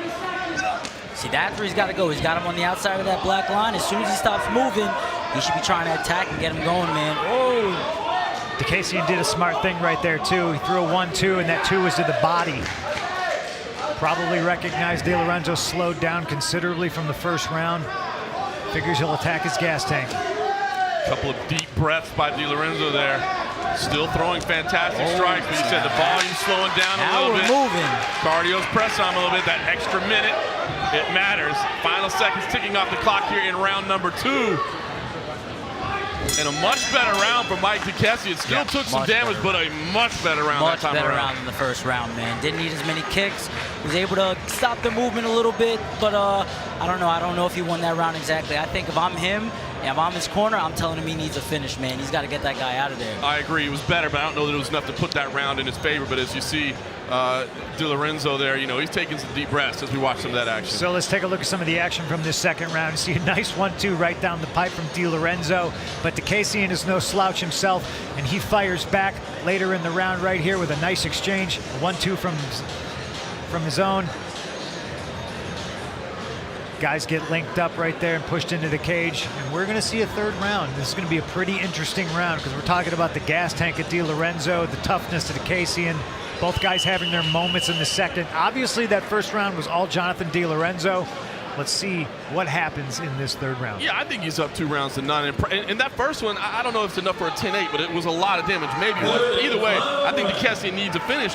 But you see the opportunity for the finish because De Lorenzo is slowing down. He is slowing down, man. If I'm DeCasian, man, I'm going after him this round. Keep him on the outside of that black line right there you see on the outer edge, and get to work. Pressure, pressure, pressure. There you go. Shooting inside right now, but met stiff resistance there from De Lorenzo, who's trying to attack the neck as well. Call for knees inside there. He responds. Yeah. De Lorenzo's locked up the neck of DeCasian. Doesn't look like he's trying to submit him. He's content to hold him there. He's content to hold him there. But see, that's the trouble you're in, man. He's going to step over that guillotine. Nice, and then on top. Now he's got to get to work, man. You're down 2 rounds. Yeah. You got to come back big. You got to send a message, man. He needs this one. Can he get to the back right here? Nope, De Lorenzo's good defense. You saw him the instant he was taken down, he started butt scooting right to that cage, and he uses it to stand up and spins DeCasian. DeCasian breaks. De Lorenzo takes the center of the cage. Big right hand there as we reset in the center. You can see, I think, De Lorenzo's doing his best to just kind of shift and stay on his bike a little bit on the outside as DeCasian continues to press in. Seems the pressure man, despite all the damage he's taken in the opening 2 rounds. Definitely seems like he's the fresher man. Nice kick. Wow. Dove underneath, but both guys are grapplers, man. I don't know if I would have made that move. DeCasian throws a body kick. De Lorenzo catches it. DeCasian rolls for a leg, and he winds up underneath De Lorenzo, full guard. Now this is actually what I've been interested in seeing, man. We got 2 submission guys, 2 guys with good jiu-jitsu. Oh, look at this! Oh! Now let's see what we're working with when now we're both grappling. Yeah, from underneath, DeCasian throwing up his hips, looking for an arm bar, doesn't find it. Almost scores with a triangle. De Lorenzo pulls posture, gets out of it, and he's back in DeCasian's full guard. Oh, hammer fist from his back there. Bill Bookwalters letting him know you got to work. I'm going to stand it up. It looks like De Lorenzo couldn't decide what he wanted to do. He decided to settle back on top. He settles right back into DeCasian's guard and gets peppered in the right ear for his trouble. Let's see what he's got. He's working off his back. Looks like he's trying to get the angle. I would say both guys awfully slick right now. It is warm inside the building tonight. We're inside round 3. It's been high pace, but big shot there. But he's doing it. I mean, he's trying. That's what I like to see. Yeah, DeCasian's moving. He's attempting arm bars and triangles, and like you said, guys are wet, guys are slippery, harder to grab onto a submission. Especially at this point in the game, man. 10 seconds left. Right now, it looks like we might be seeing a John De Lorenzo decision win right here. Give him another round. I love it, right? Toomey, go tell the judges. Right? Fantastic work. A lot of respect from both guys, understandably so, man. A lot of toughness out of both of them. Great fight.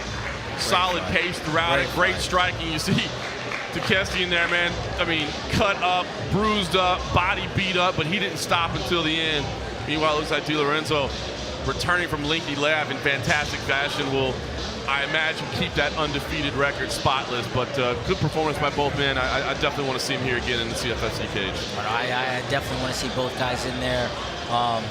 Now it's one guy's going to be like 4-2, the other's going to be 5-0. Let's take a look at these replays right here of this third and final round. A wild display right here. You saw Dicasian throw a body kick. It's caught by Di Lorenzo. Dicasian rolls for a leg, perhaps. We get some nice jiu-jitsu out of both guys right there. It looked like a low blow right there, but, you know, Bill Buchwalter lets it go. Hey, don't see it. It doesn't matter. It doesn't Guys count. lined up in a north-south position. That was a hell of a fight, Boomy. Oh, hell of a fight. Hell of a fight. Big kicks early. Second round, they started to slow down a little bit. You could tell the action was starting to get to them, but they kept it up all 3 rounds. I think he was blown away that Dicasian was still in it. I mean, the way he chopped him up in that first round. You hit me with one of those body kicks, I'm crapping my pants. I'm just, yeah, that's it. All right, let's get the official decision. Here's Dr. David Sarno. Ladies and gentlemen, after 3 rounds of action, we go to the judges' scorecard. All 3 judges have the fight 30-27 for your winner by unanimous decision, and still undefeated out of the blue corner, Jonathan Di Lorenzo. As expected, Jonathan Di Lorenzo walks away with a decision. Impressive performance from him. As you said, I bet he thought he was getting out of there in the first round because he was putting a hurting on Mike Dicasian, but Dicasian showed an incredible amount of durability. And listen, again, that's what the next gen division is all about, right? Getting that experience, putting yourself in these situations. Dicasian, I think, knows he can be tested moving forward and still, show stuff to the very end. So, like I said, hopefully we see both these guys, and you see the celebration there. Fantastic work. Yeah. Pumi. Look how good you look, Pumi. I mean, look at that. I mean, come on. Last time I was here, I said I was gonna be the best in the ring. I said I was gonna be the best on the microphone. And CM Punk, John Morgan, you guys got competition now because I'm gonna be the best on the commentary. You gotta booth, let baby. me have some jobs, man. Yeah, why is everybody coming here trying to take our jobs? I'm having fun, you're having fun. Man, that was a fun fight. That was a really fun fight. Yeah, Pumi, I was going to say, obviously, we appreciate your time right here at the table. We'll keep you around for the final prelim if you don't mind, but you got some work to do later on tonight, right? Yeah, we do, man. We got a big fight tonight, co-main event of the evening. We got my boy Dillashaw versus Santo. Woo! It's fireworks at 125, baby. That's going to be a fantastic one. Looking forward to that. We got one more prelim here, and then, of course, we'll be over on UFC Fight Pass at 8 p.m. Eastern, so make sure you logged in, signed up, ready to go. Let's get to our final prelim right now. Stay with us, champ. And we are going to move to the professional ranks here for our final prelim of the night. It's a pair of bantamweights returning from lengthy layoffs with New Jersey's Joseph Schick taking on New York's Zachary Burhans.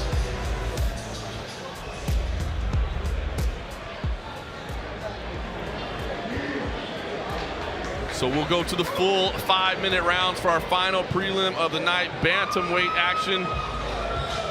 Zachary Burhans makes his way in right now.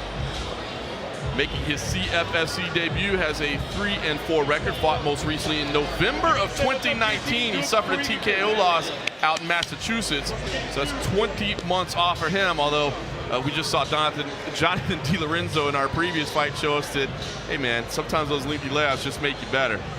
100%, man. You need those lengthy layoffs, man, sometimes just to work out the kinks, work out things you need to get better in. Especially you got, 3 losses by knockout, maybe 1 by decision. Maybe sometimes you got to, just get in the training room and iron out the kinks. You never know what the story. Maybe he was kidnapped. We don't know. We don't know. It's 2021, Pumi. The world is wild. Oh, the world is pretty wild, man. The world is pretty wild. Let's see what we got here.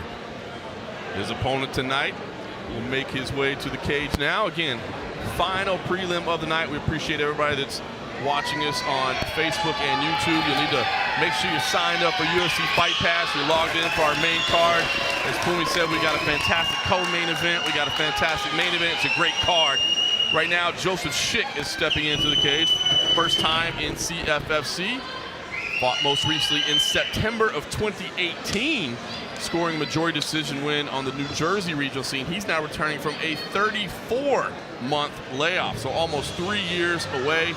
He did have a perfect amateur record of 5-0, built from 2015 to 2016. 2-2 now as a professional. We'll close out the show for us tonight in an absolutely fantastic atmosphere. full fans back in the building here at 2300 Arena. Let's take a look at the tail of the tape as we wrap things up, get ready for our main card. As you see, a little bit of a height advantage there for Zachary Burns. It did come in a little bit heavy. We'll wrap it up here in the bantamweight division. And let's take it for our official introductions. Dr. David Sarnoff. Tonight, this bout of the evening is scheduled for 3 5-minute rounds in the CFFC bantamweight division. This bout has been brought to us by Change Matters. Change Matters for kids with cancer. Now, standing to my right, fighting out of the blue corner, wearing the white and black shorts, standing 5 feet 9 inches, weighing in 137 pounds, with a record of 3 wins and 4 losses. Fighting for the Brojo out of Homer, New York, Zachary the Birdman Burhands. Now, standing across the cage, fighting out of the red corner, wearing the black shorts, standing 5 feet 6 inches, weighing in 134.7 pounds, with a record of 2 wins and 2 losses. Fighting for Dante Rivera BJJ out of Fair Lawn, New Jersey, Joseph Juggernaut Schick. Referee in charge of the action once the bell rings, Gasper Oliver. All right, Gasper Oliver, the third man in the cage for our final prelim of the night. Bantamweights, full 5-minute rounds. I'll tell you what, man, that guy Zachary is a big bantamweight, man, big bantamweight. Let's see how we work here. No question about it. He's got the black and white, striking right from the start. Which one didn't make weight? The big bantamweight. Yeah, that makes sense. That makes sense. He's a very big bantamweight. Or an average-sized catchweight fighter. Pumi, you ever think about fighting bantamweight? Oh man, I mean against any of these guys, I would love to go bantamweight, man. I've already Some big dudes. I've already taken over the 125-pound division, Yes, you though, have. so we got to do something next, right? Wow, maybe champ efforts forthcoming.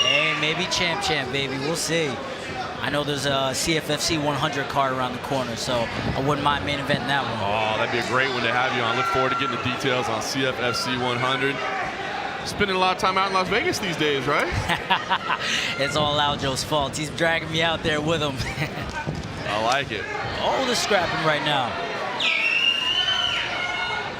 Opening minute gone by here in this final prelim of the night. Again, we're kicking it over to UFC FIGHT PASS at 8 p.m. Eastern. Fantastic main card there. Burhan switching stances already? Taking a look at it. Yeah, it's interesting. I wonder if he was, if he hit something, felt something he didn't like already, and so he's switching that stance. Trying to use that range to his advantage, but Schick rushes in. Again, both these fighters returning from lengthy layoffs. Oh! Lengthy layoffs, and he's going for it, Schick. He's really throwing those bombs. Wow. Good leg kick. Look at the right leg, too, of Schick. It's very red, very bruised up already. We're not even 2 minutes into this fight, man. Well, now Schick's switching stances. Still trying to press forward, be aggressive. But you're right, that leg is taking some damage. Oh! Clipped him a little bit on the way in. You gotta set those up, man. Being the shorter fighter, I know what it's like trying to rush in there. You gotta use that jab, you gotta use some head movement. You can't just run in there with big bombs and looping shots. Burhan's previous to this tie-up hit a nice hook off the break. We were talking about the previously fight and the last fight about how you need to keep your hands up, defend yourself, or possibly attack when you break. A lot of guys, it's a bad habit. It's a bad habit that you leave your hands down off a break, you get your chin checked awfully quick. They forget you're constantly fighting in there no matter what. Yeah, Lee Holbert here in the YouTube chat said he hasn't checked one of those kicks yet.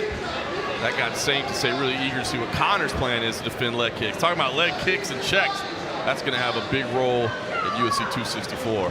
Looking forward to that big one next week. But tonight, CFFC 98, final prelim of the night here at 2300 Arena. Packed house tonight. It was packed last night for Fury Professional Grappling. Debut grappling event. It's packed again tonight. We haven't even gotten to the main card yet. All right, Gasper Oliver, seen enough. Breaks both fighters. Nobody being as busy as Gasper likes to see. Restarts the guys in the center of the cage. Let's see if... Oh! Bad position here. Yeah, Burhan sees that he's connecting, and he likes what he's doing. And Schick is just trying to dive in and secure a takedown, or perhaps just stop the onslaught of Burhan's. See, here's the thing now. Now he's got to work. He's got him against the cage. He has that underhook. I think he should reach for a single leg. He's got to get this guy to the mat, man, and actually earn the respect of Burhan's, or otherwise he's just going to be tagging him up all night. Well, especially if you know Gasper stopped it already once. He's Yep. gonna, you know, he's just gonna lose patience and maybe start it again, restart it again. Yeah, it seems like a lot of times when you have similar positions, referees do seem to get a little bit quicker and a little bit quicker and a little bit quicker, especially when it's the exact same position. And this is what he's got to do right here. Schick, go body, head, just stay busy. But that, man, okay, I was wrong. Man. Still not enough for Gasper Oliver. This ref is making him scrap today, Gasper man. wants violence. He wants blood, baby. It's all right, as long as it doesn't get on me.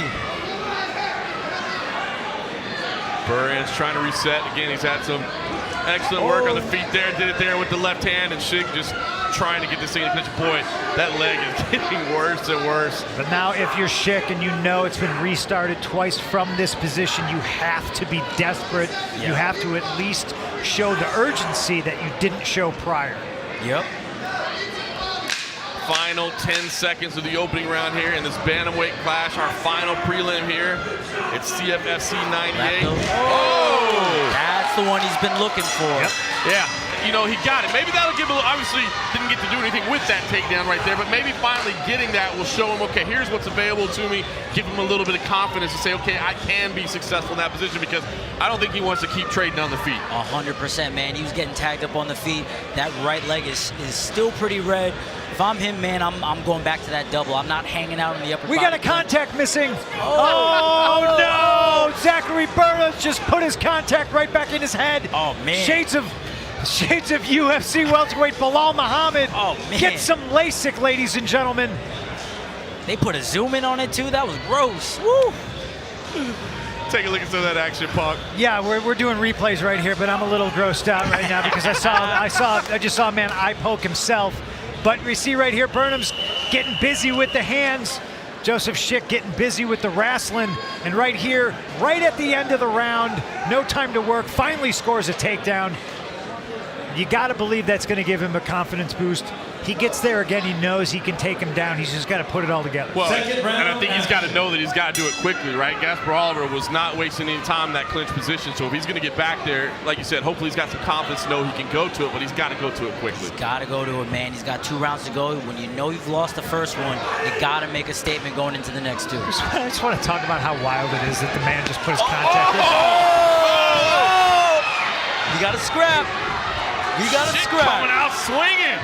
The fight gods don't want me to talk about contact lenses. They want me to talk about this fight. Oh! Big knockout! That's Joe the Juggernaut Schick. He came back. Oh, my goodness. Unbelievable. One-shot knockout. After losing the opening round, Joseph Schick comes out, scrapping, lands the big 2. And this one is over. Guys, With blood leaking out of his nose, Joe Schick breathes a sigh of relief. How about that, Pumi Nakuda? What did I say, man? You lost the first round, you got to come back and win the next couple big, and he just made a statement right there with that knockout. Okay. Wow. Now listen, I don't want to take away from the highlight because it was amazing. Did that contact lens have anything to do with all of a sudden he couldn't see anything? I don't know.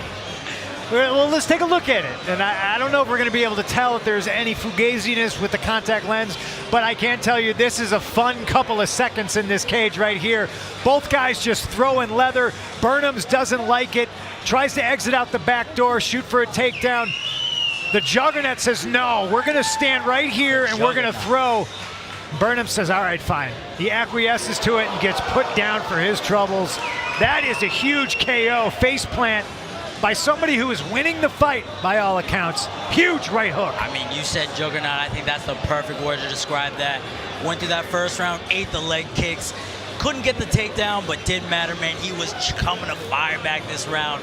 Beautiful knockout. I really like how his post-fight celebration really seemed to just bloody his nose, because there was no color on his face prior to that. Yep. He screamed so much. He screamed so much.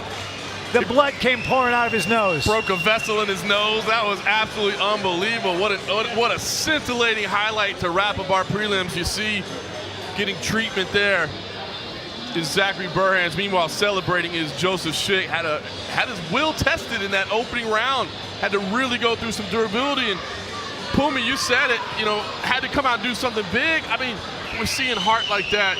That's exciting. Look, man, CFFC brings the best guys in here, and they bring the toughest individuals in here. That's why you're going to see guys like that in here, man. I love it. Joseph Schick, he's got a future, man. He's got a future. Wow, the juggernaut. Impressive. Woo. Zachary Burhans getting some attention there. They're checking on him.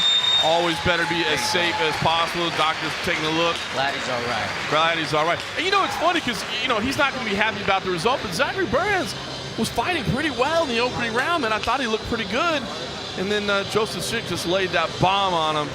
And that's why we love this MMA game, right? Things can change in a heartbeat, man. Oh, one shot, impressive performance there from Joseph Schick. We've got the fighters all lined up. Let's take it over to our man, Dr. David Sarnoff, to get the official time of that highlight reel stoppage.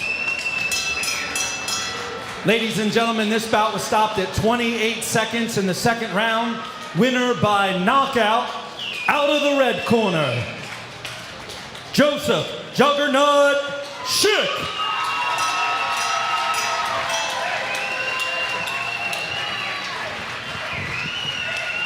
All right, CM Punk is in the cage. You're going to talk to our winner. You turn in a highlight like that, you get to talk to CM Punk. Here's our winner, the Juggernaut. This is a little unprecedented. We normally don't do post-fight interviews for the prelims, but that was such a spectacular knockout. I wanted to talk to you about how you were feeling.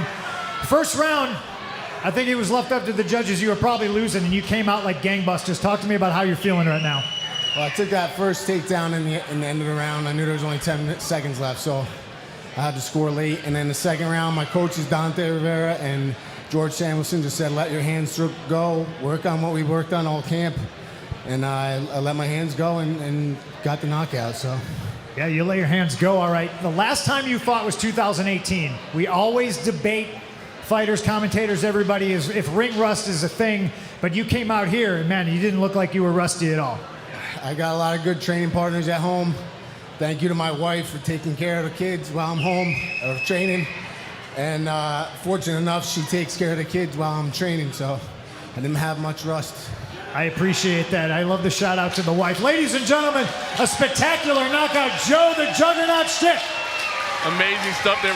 Well, you can see the emotion coming in too as he was talking about his wife and the sacrifices being made. That was a big win to get your will tested, deliver a highlight reel like that. Fantastic. Pumi, I'm a little scared. You're a little too good at this stuff, man. You weren't joking when you said you might take my job. Stop this. Focus on fighting, all right? Don't do none of this. Go worry about that champ stuff. What do you think? We're going to see this this fall, a couple months maybe? Look, man, at the end of the day, you know me. I'm always in shape. I'm always training. I'm always in the gym. You can ask any of those guys, man, if I'm ready to go, I'm ready to go. It could be the UFC, it could be CFFC, any promotion that ends with a C. Trust me, I'm a walkout champion, baby. I love it, and the fact that you're in Las Vegas quite a bit, as you said, with Aljamain Sterling, training at the UFC PI. Oh yeah. Maybe a precursor of things to come as you make your way up that track, and maybe that UFC PI, you're the one inviting training partners in there to train with you. I mean, come on, man. It could be it could be as easy as it could be as far as next week as far as I'm concerned. If they give me about a couple days notice, I'll make 125, I'll make 135. Hell, give me someone at 145 too. Trust me, man, I'm the best in the world. I love it, I love it. All right, let's talk about what we got coming up on the main card tonight. As Pumi has been saying, we always do it big in CFFC. The title fight on the line in the main event. Evan Cutts, our welterweight champ, a grueling, grinding grappler, Brazilian Jiu-Jitsu black belt, against the knockout artist in Johan Lioness, undefeated. Viral sensation can put people out in mere seconds. That is a fantastic main event on UFC Fight Pass. I'm super excited about this fight because I really feel that it's two fighters who are peaking at the right times at the same time, and we're going to watch them go head to head. I know you're super excited about the co-main, but look at the action right here. Here's Evan Cutts trying to lock up a submission win on Basel Hafez. This guy went 5 rounds in the CFFC cage, first time ever, and you see him dancing after the win. I'm gonna advise against that. If he's victorious, I'm gonna say no more of that. but the performance was fantastic. That was a legendary win. But of course, Johan Lioness is no joke, CM Punk. Oh, you see him right here. He can do it with numerous weapons. Right there, a right hand. Knocks the mouthpiece out of his opponent. And we got this famous knockout right here. Early in the round, he's fighting a wrestler who knew he was going to shoot, and he threw that knee straight up the middle. Make anybody think twice about shooting on Johan Lioness. No question. And we've been excited about this title fight. It's going to be a big one. Both these guys have eyes on the UFC, and it could potentially happen. But, Pumi, you're going to be in the corner in the co-main event, right? A big one. It's CFFC is never just about one fight. It's about the whole card. Dilshad Zaripov versus the former champ, Santo Cuartola. It's interesting, right? Because I'm sure that you want your boy Dilshad to win, but if something happens, I got to think Santo might have a message or two for you. Look, man. At the end of the day, I know my guy, Dilshad Zaripov, he's ready to go. Santos is ready to go. Big fight tonight, man. We got a powerful, explosive guy in Santo Cuartola. There he lands that big left hook. Obviously, he's going to have the crowd on his side tonight. He always packs the house out. But he's going to be going against a tough as nails Dilshad Zaripov. I know this guy in the gym, man. I train with this guy all the time. He's long. He's lanky. He's got a powerful two. We got an interesting fight, man. Santos coming off of his loss. Dilshad coming off of 2 impressive wins outside of the CFFC cage. Let's see what we got tonight in the co-main event. Sell it, brother. Stop doing it. You're doing it better than we do it, man. Come on, man. I can't fight. I don't have options, man. This is all I can do to pay the bills, Pumi. This is all I can do, okay? Don't take it away from me. Let's take a look at the full main card tonight because I'm telling you, it's loaded to the top. Lee Lilly versus Solomon Renfro. That could be a fantastic one as well. Miles Lee's on the card. Ferraris Golden is back. I mean, listen, I'm telling you, this is going to be a banger. 8 p.m. Eastern on UFC Fight Pass. It's always loaded. If you just tuned in to the prelims, we appreciate it. I mean, Facebook, YouTube, it was fantastic. I'm telling you, you want to be on Fight Pass, top of the hour, 8 p.m. Eastern. It's going to be action, start to finish. I'm going to catch a break, maybe get a little coffee in between. Look We're at going to this go flow, live. by the way. Look at this flow. Bullet. He's ready. He's ready to call a Huddle game. I wish I. Beautiful. Am I allowed to touch it? Yeah, go for it. Oh, It's not soft, right? Yeah. It's hot. All right, guys. Thanks to everybody that joined us. UFC Fight Pass, top of the hour. It's loaded, top to bottom. We'll see you there. All right.